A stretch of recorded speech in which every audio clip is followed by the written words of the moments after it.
There you go. All right. Thank you. This is a first for a number of, it's been a long, long time since we haven't had the room dividers up between us. And it's also our first night that we're going on YouTube Live. So there's a few learning curves here. So good evening, everyone, and welcome to the meeting of the Planning Advisory Committee for April the 16th, 2024. My name is Brad Mitchell, and I'm the chair of the Planning Advisory Committee. I'll start the meeting by giving a brief overview of what the Planning Advisory Committee mandate is, as well as a breakdown of how the meeting will progress. PAC consists of 9 citizens of St. John who have been appointed by the city's nominating committee. Our role is to provide advice to Common Council on applications to amend the municipal development plan, zoning bylaws, Section 39 conditions, subdivision proposals, public right-of-ways, etc. Our views and opinions are independent. Tonight's meeting will progress as following. The committee will vote to adopt the agenda for tonight's meeting. We'll then do a roll call for the members of the committee who are present for tonight, and then declare any conflicts of interest for any applications on tonight. We'll then go through tonight's loan application and follow that agenda until it's complete. For the application, city staff will provide an overview presentation. Once their presentation is finished, committee members will have an opportunity to ask questions for clarification to the staff member. Following this, we'll ask the applicant to make a presentation. Please keep in mind that all presentations shall be kept to 10 minutes. Once the applicant has finished their presentation, committee members may ask follow-up questions. We will then open up the public hearing, and if we have any members of the public that wish to speak, we'll deal with it at that time, and they are again limited to 10 minutes. We ask for no repetition of viewpoints. The committee may ask the applicant to return to respond to any comments that came up during the public hearing. Once the public hearing section is closed, no further comments may be made by the public or the applicant. At this point, there may only be questions or clarifications to city staff by the committee members. The chair will then look for a motion, and the committee will vote on the motion. This will conclude the matter, and we will continue to the next application, which will happen tonight. I remind everybody that this is a safe space and that we ask for everybody's conduct to conduct themselves in a respectful manner. Should anybody interrupt the proceedings, will receive one warning to refrain from disrupting the meeting. Should disruptions continue, they will be asked to leave. So at this point, I will ask for a motion for the approve tonight's agenda. Ann and Matthew, all those in favor? Opposed? Thank you. I'll do a roll call. I'm Brad Mitchell, I'm the chair. Matthew, Ann McShane, Councilor Gary Sullivan, Councilor Jerry Lowe, Alicia Elder-Mary, Peter Pappas. Thank you. There are no minutes to approve tonight, so we'll move right into item 4.1, which is the, let me just, where's the, just one moment here, and I'm going to read all this.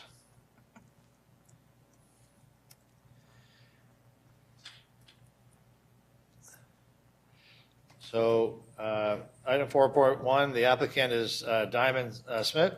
The landowner is the province of New Brunswick, Department of Transportation, Infrastructure, City of St. John, and Stephen and Mary Smith.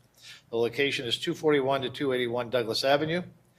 There are a number of PIDs, which I will not read out. Plan designation is stable residential, park, and nature area. The proposed designation is major community facility, faculty. Existing zoning is park, mid-rise residential, and the proposed zoning is major community facility. Application type, municipal plan amendment and rezoning. The Community Planning Act authorized the Planning Advisory Committee to give its views to Common Council concerning the proposed amendments to the municipal plan and the zoning bylaws. Common Council will consider the committee's recommendation at a public hearing on Monday, May the 13th, 2024. Jennifer, the floor is yours. Thank you, Chair, members of PAC. I am pleased to be before you this evening to introduce the municipal plan amendment and rezoning for the New Brunswick Museum project located on Douglas Avenue. The New Brunswick Museum is located on Douglas Avenue, approximately at the intersection with Bentley Street. The original museum was constructed in 1934 and has remained as a landmark in this neighborhood for around 90 years. Countless redevelopment proposals have been assessed in the past several decades in regards to the New Brunswick Museum, bringing us to the proposal before you today. Today's application is to undertake a municipal plan amendment and rezoning to facilitate expansion of the New Brunswick Museum on its historic site. We do have a number of images included in today's presentation, which are also available in your kit. So this is a base rendering of the proposed project, including the original 1934 museum structure and the proposed expansion area. The original 1934 structure will be retained as part of this project and serve as a focal point of the redevelopment. Also to be retained is the facade of the King George Hall, which is located directly to the rear of the 1934 building and is visible from Riverview Memorial Park. The more recent additions that have occurred over the years will be removed in order to facilitate the new addition. Included in the new addition is a prominent accessible entranceway, which will be an improvement over the existing structure. The site plan and included elevation drawings indicate that the proposed addition will be of a similar height to the original 1934 structure and will also align with the established front yard setbacks of the original building. The building design itself is contemporary in nature, and due to some of the design requirements for museums, there is a limited use of windows in areas where exhibitions and archival spaces are to be located. Due to this, the entrance and lobby area are proposed to provide significant light penetration to offset the areas of the building that will require limited natural light. So we do have on this image various elevation drawings showing the building from Douglas Avenue from the river, and as well the view of from Riverview Park, and as well the view from the adjacent residential properties. The museum is located in Douglas Avenue, which is one of the character corridors within the city.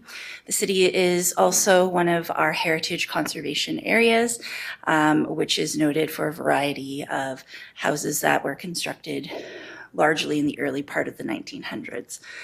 The proposed development involves the redevelopment of several additional parcels of land that are being acquired as part of the project. These 6 additional parcels are located along Douglas Avenue and form part of the development site. So included are 4 residential buildings, which are shown in the bottom 2 images.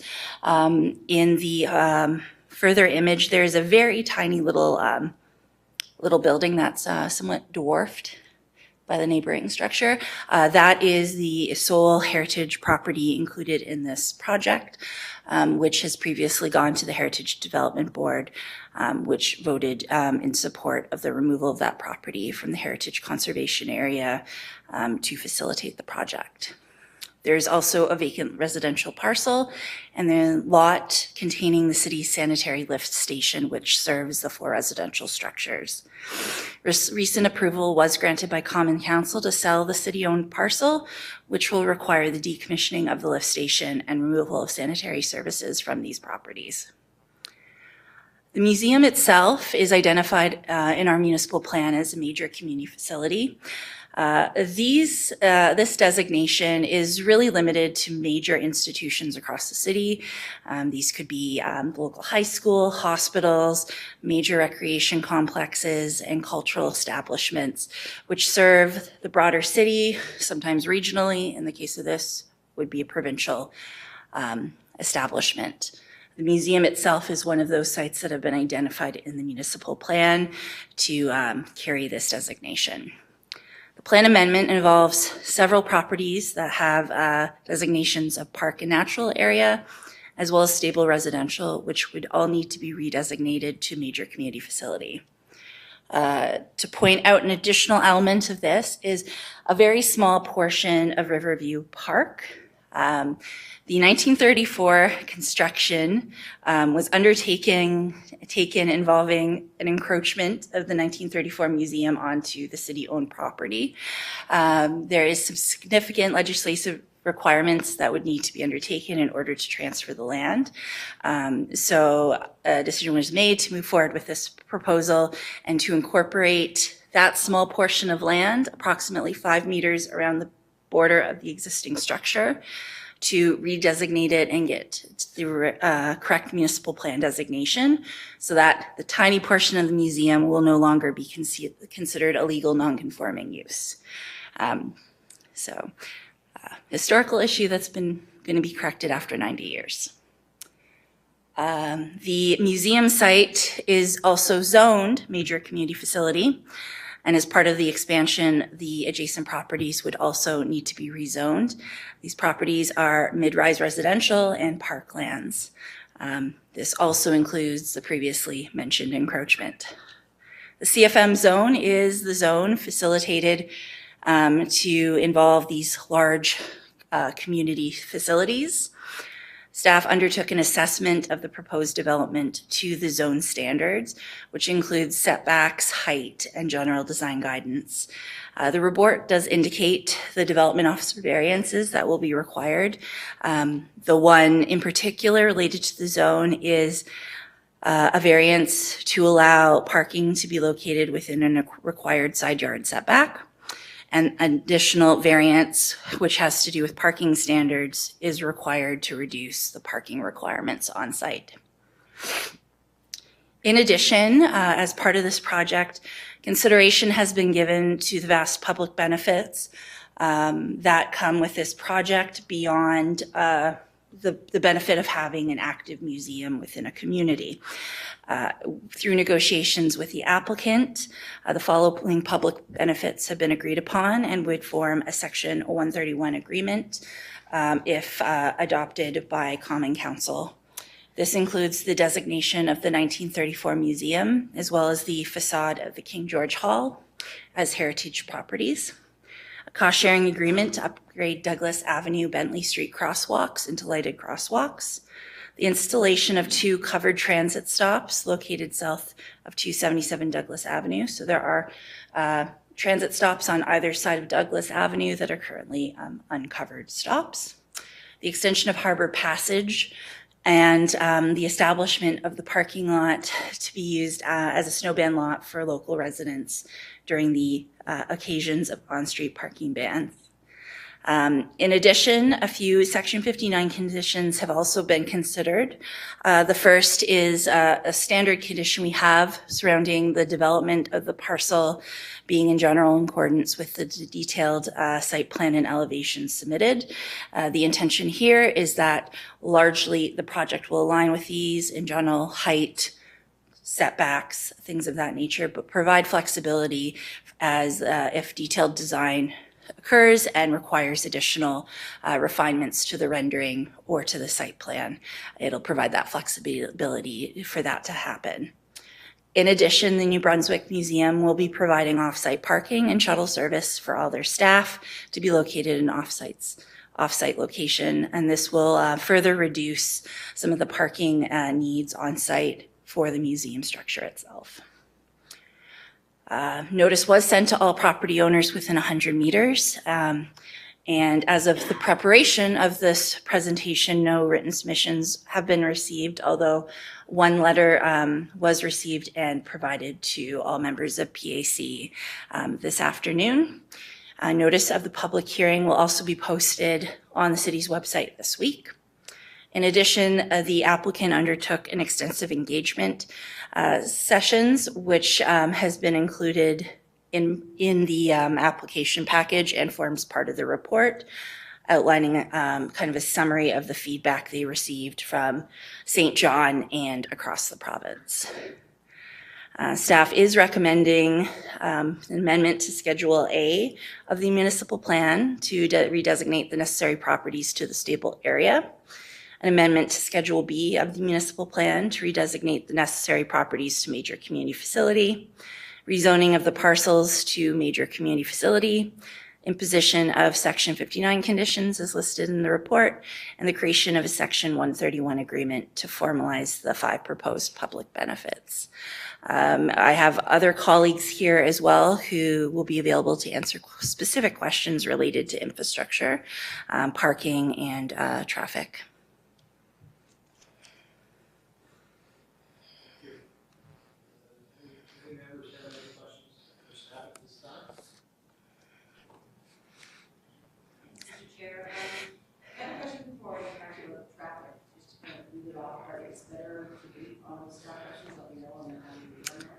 Yeah, probably best we can wait until after the close of the public hearing. Awesome. Joel Landers is here and has been prepped to speak on behalf of our traffic engineers. Perfect, thank you. All right. Thank you, Jennifer. At this stage, I'll ask the applicant to speak. Fine, if you have 10 minutes for your presentation. Please state your name for the record and let us know if you're in favor of a staff recommendation. Hi, my name is Tracy Clinch, and I'm the chair of the board of the New Brunswick Museum. And I have to state if I am, what was the last thing you said? In favor of? Staff recommendation. I am in favor of staff recommendation. Thank you. Good evening, members of the Planning Advisory Committee. We're here this evening to present our application for a municipal plan amendment and rezoning to facilitate the expansion of the museum onto adjacent lands. The New Brunswick Museum is a cornerstone cultural institution in St. John and indeed all of New Brunswick. Founded in 1842, we are the oldest continuing museum in Canada. For generations, we've served the community by preserving and showcasing the rich natural and cultural heritage of our province. The Revitalize NBM project will allow us to create a modern and vibrant museum that will be a destination for residents and visitors alike. It will provide much needed space, new space for exhibits, educational programs, and research facilities. We understand the importance of careful planning and community engagement. We've worked closely with the city and public through this process. The proposed expansion aligns with the city's long-term vision for Douglas Avenue, and the surrounding area will bring significant public benefits, including improved pedestrian infrastructure and expanded public transit options. We believe in open communication and transparency, and we're committed to being good neighbors, providing regular updates throughout this process. This project will not only revitalize a historic building, but create jobs and boost tourism, providing a significant benefit to the entire community. We look forward to answering any questions or concerns you might have. And I'm not going to take any more time because Dawn's presentation on the museum is much more exciting than my intro. So that's it for me. Thank you.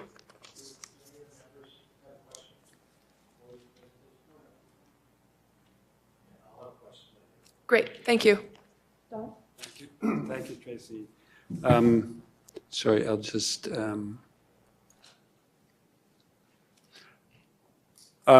Good evening, Mr. Chair and members of the committee. Thank you for the opportunity to meet with you this evening.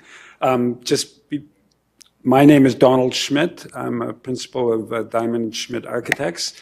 And I'd just like to introduce members of our team, if I may. Emily Baxter, born and raised and grew up in St. John as project architect. Melissa Wakefield of EXP is working with us on this project, and Michael Leckman from our office is the fourth member of our team here. So thank you for the opportunity. I think this view just illustrates the site and the context, the really extraordinary position within the topography and the geography of St. John. And it really, as Jennifer mentioned, is really a kind of great pleasure to continue this history that is an 80-year history of occupation of the New Brunswick Museum on this site. This is, and I think the model really illustrates this reasonably well. It's a site which has a very kind of strong duality. On the one hand, The east side of the museum faces the city. It faces the uptown. It has a very urban character, and it connects along Douglas Avenue as a kind of very important heritage precinct.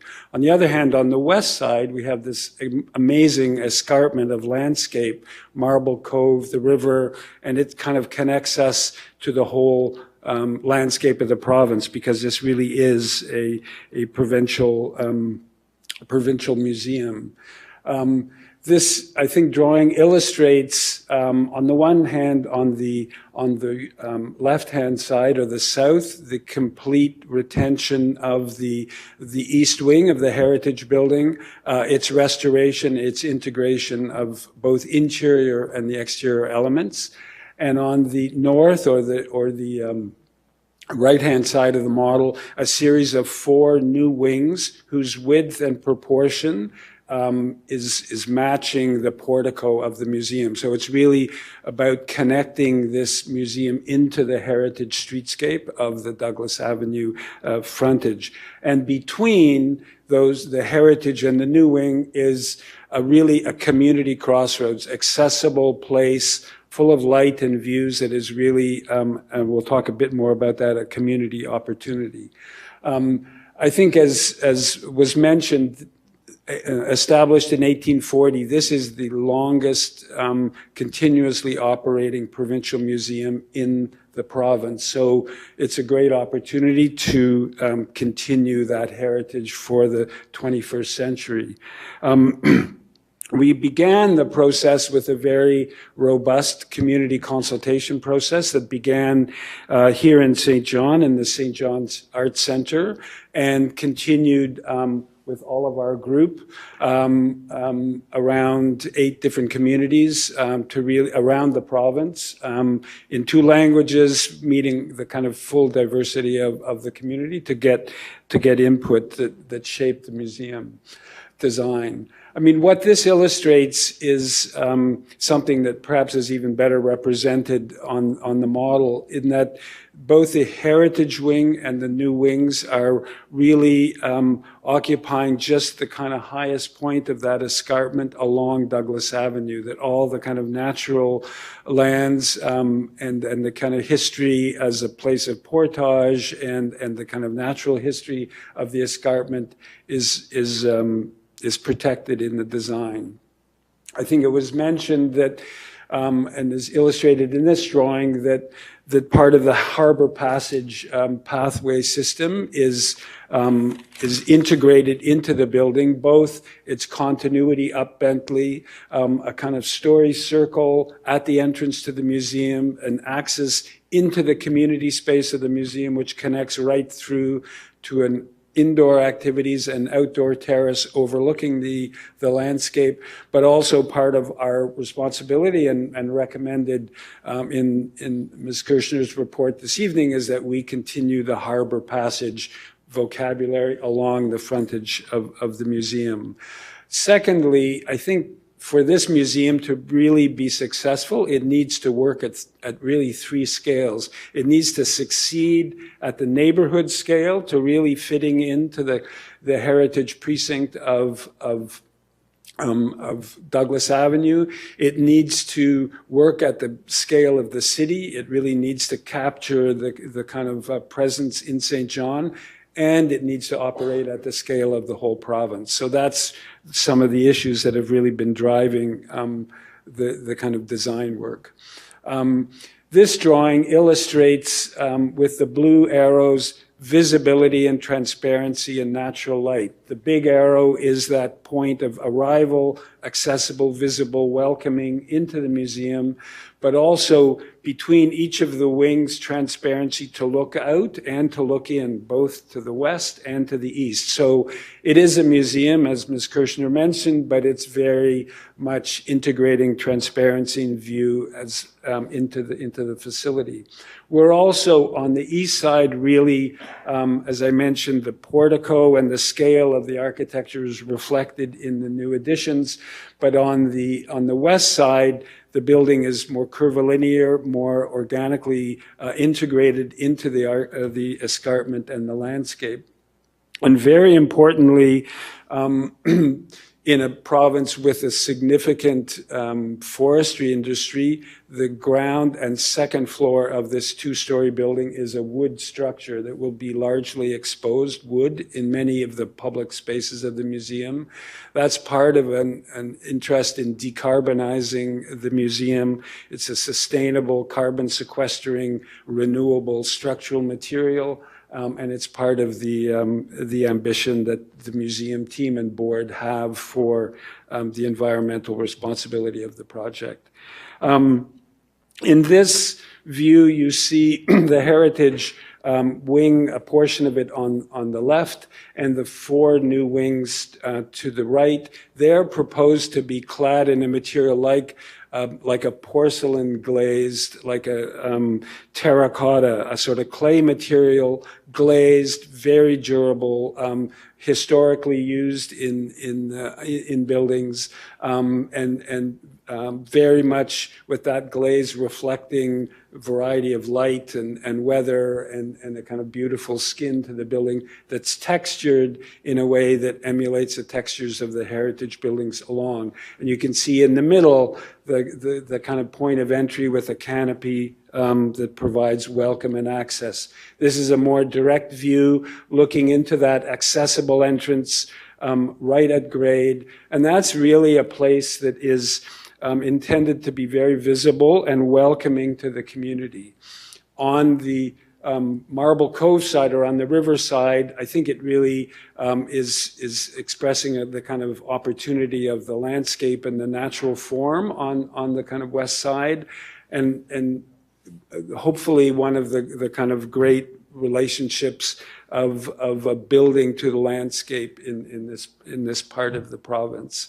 As you step into the entrance, you can see the exposed timber ceilings is the structure, and this space with the heritage wing seen on the left-hand side of the image, ticketing, orientation, children's labs and orientation, education straight ahead, an introduction to New Brunswick Museum, which will be free to anybody visiting the museum, a cafe overlooking the river and the cove, an outdoor terrace, and a space that's really designed and scaled to be column-free and open to festivals and events and community gatherings, potentially for the museum, but also contributing to the wider community, all kinds of other activities that are really seen as possible here.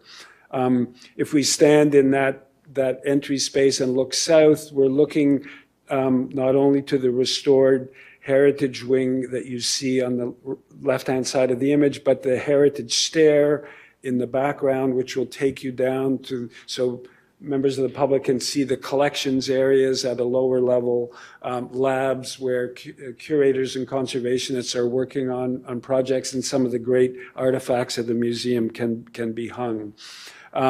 It has a 115-seat auditorium that will be used for museum functions, but also, again, available for the community. And in the restored wing, you see at the top of the portico steps, the reading room for the library and archives, which is a public asset that is publicly available.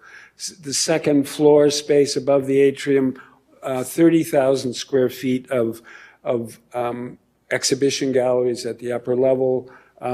These are typical of the column-free exhibition spaces. And on the top level, on the roof of the second floor, an outdoor roof terrace with food, cafe that provides views of the whole St. John's topography and region, so really at that scale of the city itself. In the evening, sort of glowing like a beacon, attractive, but very much integrated into the neighborhood. You can see a few points here. First of all, Riverview Park on the left is totally maintained and unaffected by this project.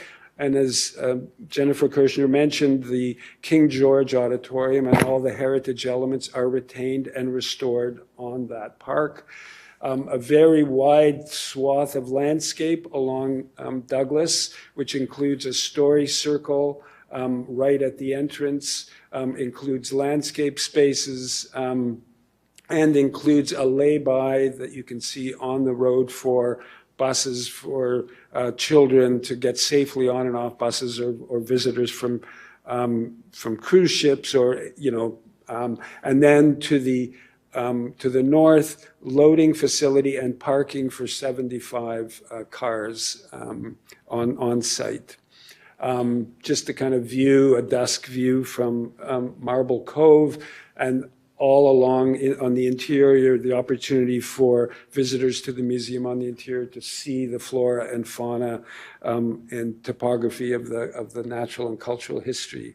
So just returning around to the sort of scale to the east, and just a couple of photographs. We weren't sure we would be able to get the model here all in one piece, but so we added some photographs in, but that just is shots of what's here, and you can see that semicircular cafe space on the roof in this view, supporting the roof, the wind-protected rooftop space. And that really concludes our presentation. Happy to answer any questions. Very much. You're welcome. Any questions at this time? No, thank you. Thank you very much.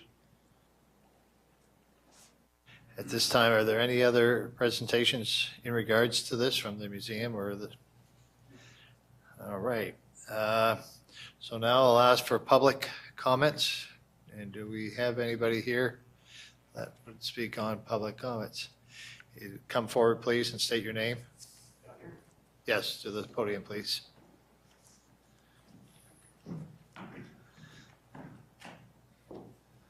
Good evening. My name is Stephen Gray. My wife, Mary Smith. We currently reside and live primary residence at 241 Douglas Avenue. I have concerns about multiple things. I can appreciate this structure and what it's going to do for St. John, the progression of it, tourism, everything. 241 is 155 years old. It's a heritage building, one of the only 4 of the properties that are being taken. I don't know how easily that process was given, all the people that voted towards taking that property out, but for the past 150 so years, there's been tens of thousands and hundreds of thousands of dollars put into that property for restoration, for heritage purposes, myself included. I've lived there for the past 6 years, and we've put almost $50,000 to make that house livable and to abide by heritage properties. It's discouraging to know that it can easily be taken, and for the city to not stand up and help people that have put this money forward into their properties. That was my home. I've raised a family there. I have 2 infant children. We currently have nowhere to go. We are being forced out at the end of May. We've been given a very low budget that was purchased on my house to find a property, and we don't have the resources to move anywhere else or to put in financial income. I know this isn't much of a question. This is just my personal opinions I want to voice forward.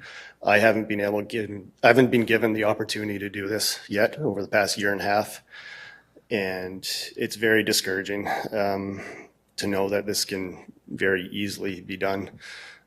We purchased that house for the sole discretion of the view, of the characteristics of it, the age, and we love it. We don't want to move. We don't want to be forced out of our home, and we feel like we're not given the opportunity to fight for this. As per infrastructure goes, I do have a concern about the pump station that's located a few doors down. That pump station, from what I gather, from what I've read, it services those 4 or 5 properties on Douglas Avenue. My concern is also my neighbors at 233 Douglas Avenue, if they would be, I'm speaking on their behalf, if they would be affected by it as well. And if it's just a coincidence that 241 is the last house that's affected by it, And for such a, what looks like a very minimal space used for a parking lot or green space or a fence, that would have not been easier to connect sewage water line to that other pump station on the other side? Or was it just easier to buy the house out completely? I'm sorry, that's all I have to say. Thank you. Thank you very much for coming forward and expressing your concerns, and all legitimate concerns, and I appreciate you coming forward. Do any committee members have any questions for this gentleman? Is there anybody else that would like to speak for or against this? One more time, is there anybody else who would like to speak for or against this presentation? At this time, the public hearing. Wait, if anyone wants to ask questions to the applicant, we have to do a public hearing still. Oh, okay. So we're not going to close it quite yet. If we have questions for the applicant, we have to do that at this time. I see there are questions. Go ahead. And I have questions as well. Thanks, Mr. Chair.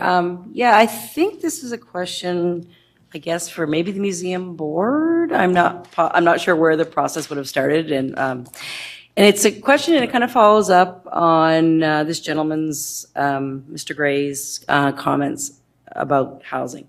And so when I go through, I guess, what do they call them in here? Statements of something. Statements of public interest that the province would have done up.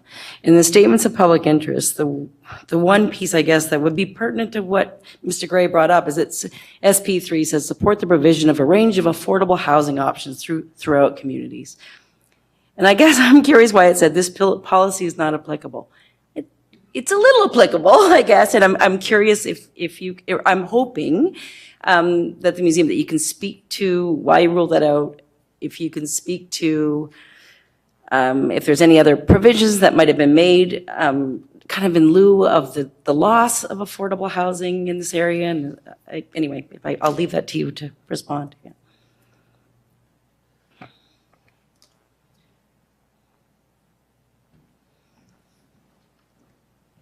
I'm bringing Brent up here because he is the resident expert on everything museum. I believe it said not applicable. This is just my assumption. It said not applicable because we were not in the midst of constructing or involving ourselves with creating any of the public housing. So I think that if we had been creating public housing, that's what that applicability would have been in relation to. An extensive process was undertaken to evaluate those homes and see what can be done with them. In the end, it was deemed not possible to move them, and that the demolition for cost purposes was a better route to take. I'm very sorry to hear about your home. I wasn't at the council meeting when that decision was made, and I'm very sorry to hear that. We looked at the potential of moving those houses, and that was not feasible. There will, however, be a long study done on the housing to see what is available in there to preserve for heritage and continuance of those heritage items in other places. Is there anything else you want to add? Further questions on that? No, I mean, it gets a little bit out of our kind of jurisdiction here, but I still felt it was important because I don't disagree with any of that. But yeah, thank you. Thank you. Councilor Lowe?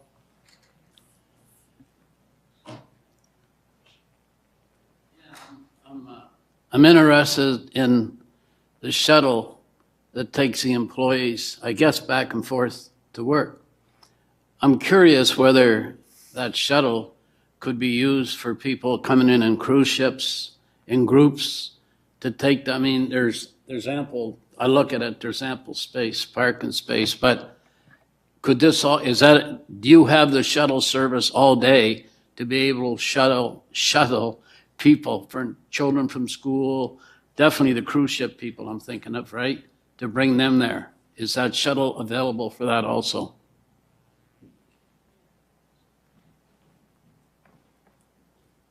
Thank you for the question, sir.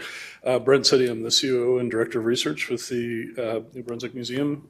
So Currently, so the other property that's being considered is the one we're in at Lancaster. So it's about 4 minutes away, as you know, by car. So the plan in talking with staff was a lot of them are parking there anyways, and they're actually carpooling over. And so the intent was that to take some pressure off that site, but also to allow staff to have a place where they can be more effective in terms of leaving their material or their vehicles at Lancaster, which is another place that they will be working majority of the time, that we would actually make arrangements either with the city transit, or we would actually purchase a shuttle ourselves. So none of that has been decided. And so there's a commitment made to do that. And that's one of the things that we'll be looking at. So it may be a third party providing that, but also we're looking at working with some of the tour providers for a possibility for either providing that as an enhanced service for what they're already doing with their buses there. So in other words, there is no decision made other than for employees in the AM and in the afternoon shift. Any time that employees will be coming to and Yeah, fro, no. they'd be But using as the far shuttle. as cruise ships, schools, et cetera, there's no decision made yet. No, this just relates to the staff. Okay, thank you. Thank you. Anybody else have any questions? I do have a follow-up question in regards to that.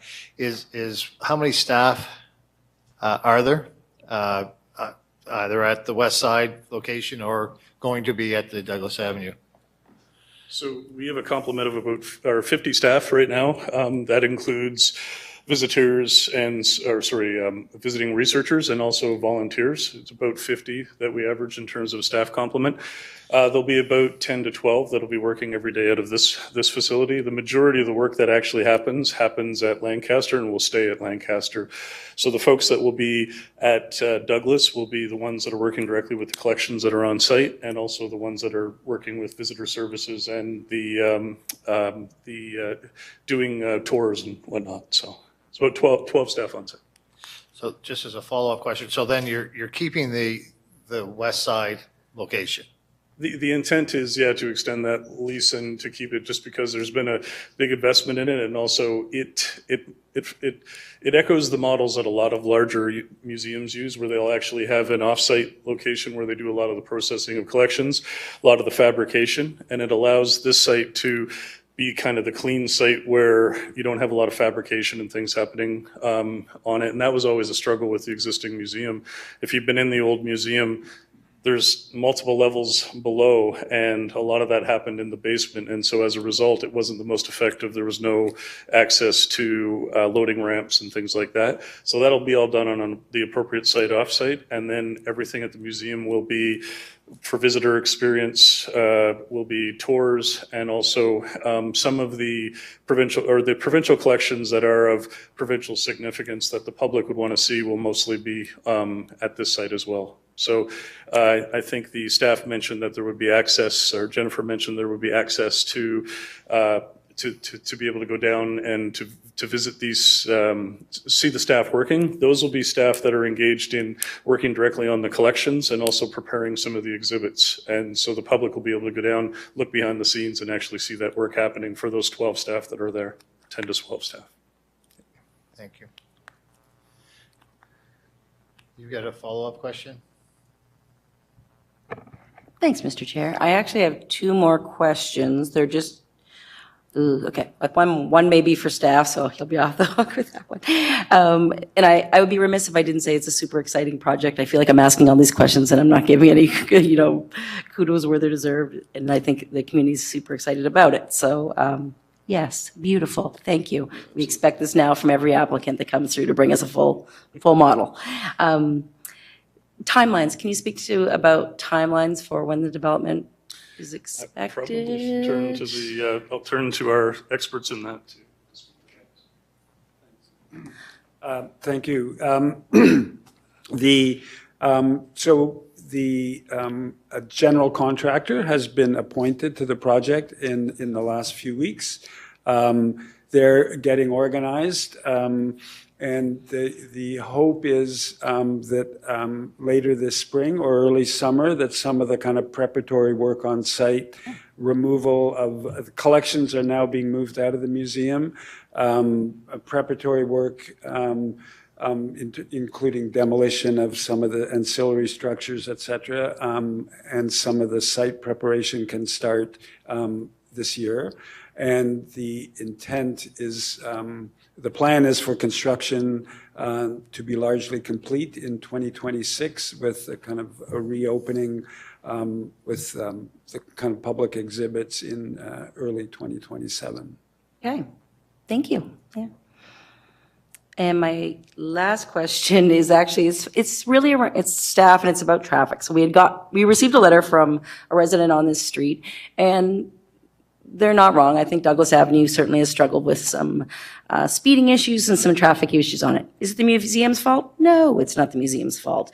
Will it contribute to maybe exacerbating it? Sure, it may do that. So I guess my question for City Hall really, I think, is where this is going to fall, because I'm quite pleased to see some of the things like the extension of Harbor Passage, the pedestrian crossing enhancements, the transit stop enhancements. Wonderful. But in terms of speed on the street, how can we use this development to be a catalyst for improving the overall traffic calming on Douglas Avenue for that neighborhood?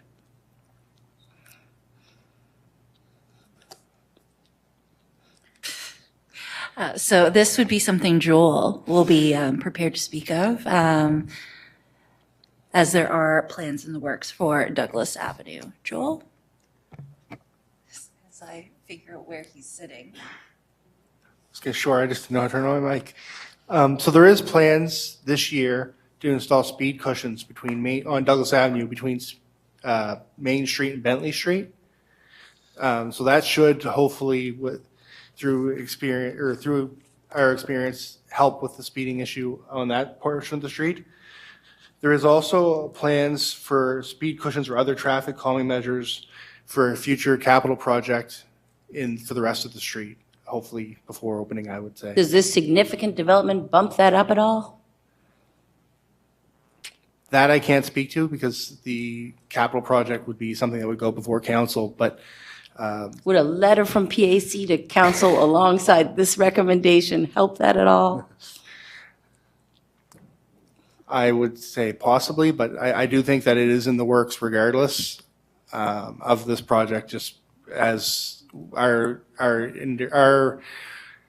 research has shown, the same as the letter has brought up, that the 40 kilometers an hour has not done enough to handle it. So that's why this year they're doing the speed cushions. There are going to be some enhancements. Yeah. Okay. Yeah, thank you. I appreciate it. Councillor Lowe? Yeah, like, this question is more aimed at staff here. Like, we're here to take off a label off this building. We have nothing to do with the selling of the building. That's definitely DTI, correct?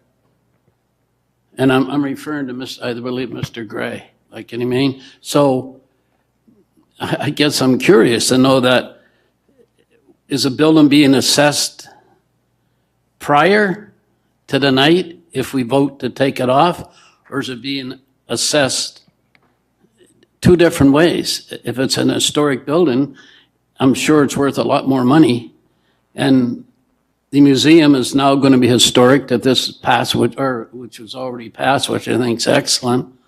But the house on 241 Douglas Avenue, like, we have nothing to do with the sale of that house, correct? And I think that should be clarified. Yep. City of St. John was not involved in a land acquisition for this project. We are basically the regulatory body, with the exception of the lift station site, in which we would be the seller of property.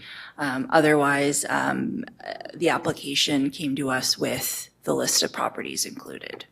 So very clearly, this is a DTI decision, nothing to do with the St. John Council, correct? Thanks.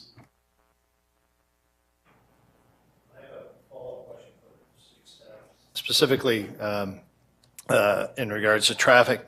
Have we looked at putting a traffic circle at Bentley and Douglas and also on Main and Douglas? It seems to me those are two perfect spots to be putting traffic circles in. So I'm just wondering, have you looked at that? Not to my knowledge, but I can take that back to the traffic engineer to confirm. Okay, thank you. Are there any other questions? Or for the applicant?